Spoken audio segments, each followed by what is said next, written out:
Yon, good morning guys. So nandito tayo ngayon sa may Total. Ayan o, Total. Makikita nyo dun sa may bilog na ano. Ayan, Total. Sa may San Simon. Kasama ko si Gio, si Ernst, and then si Franz mamaya kasama natin para mag-fishing sa Relics Pond. So nakapag-setup na kami. Ayan, kasama si Gio, makikita nyo naman. Good morning. Yun o, good morning. May isang At yun, yung isa nasa dilim. Kumakapa sa dilim. Ayan, gumagawa siya ng twisted knot para sa kanyang leader. So nakapag-setup na kami, nakapag-rig na kami. And then ready na kami para mamaya. So balitaan namin kayo pag nakapasok na ako. Papakita ko sa inyo kung ano itsura ng ating pupuntahan, yung Relics Pond. At dito natin mahuhuli yung mga malalaking tilapia na sinasabi nila. So antayin nyo yung mga gagawin natin, okay? So balikan ko kayo. So guys, nandito na kami sa spot. At kalmado pa tubig. Yan o. So magkakas na kaagad si Ernst. Tatarget ng dalag. Dito Ernst sa mga ano kayo, subsurface. Ha? Subsurface. Ganun ba? Kasabit yan. So nag-try na siya magdalag habang wala pa yung aming masa. Simula na siya. So ako gaayos pa ng gamit ito. Actually naka-setup na pero gaayos pa kami. Ayan o. Ganda rito guys. At malalaki isda rito. Ang isda rito is carp, tilapia, dalag, dory. Yan, meron dito. Tapos sa kabilang pond, sa likod nun, nandun naman yung mga dalag, toman. Ayun na, may mga action na ng mga isda. Medyo gising na sila. So mamaya pakita namin sa inyo yung mga nahuhuli, okay? Balikan namin kayo.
600. Hawak. Bro. Sa'yo. Oras. 7:42 AM, October 20, Sunday.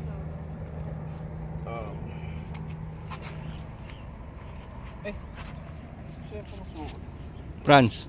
You know. Okay. So, haba ay 36. 36. Tama? 37. Ay, 37. Teka. 36. Hindi, nakausad ka eh. Teka. Kung may ben. Ayan, 37. 37. 37. Yung Ayan, octopus. Oh guys, pack up na kami. So ito yung huli. Grabe! Mabilisan lang, 5 piraso. Kumakarga na 5 kilo rin, no? 5 kilo, so 5 kilo sobra! Oo, 1 piraso, 1 kilo. Yan, oh. Dito sa, ano, sa Relix. Ang lupit. Nice! Nice. So, good day sa lahat. Lilipat kami ngayon sa Lakeshore. So, itong paligid na Relix, guys, napakaganda.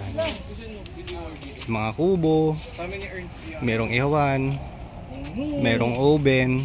Ang daming kakainin. Tapos, di ba yung pwesto kanina, ang ganda. Franz, teka, lagay ko lang ito sa sakin. parang hindi ka nakukuha. Kanina usapan So, niyo. lipat tayo na, ano, ng Lakeshore ngayon. Di na. So, let's go, guys.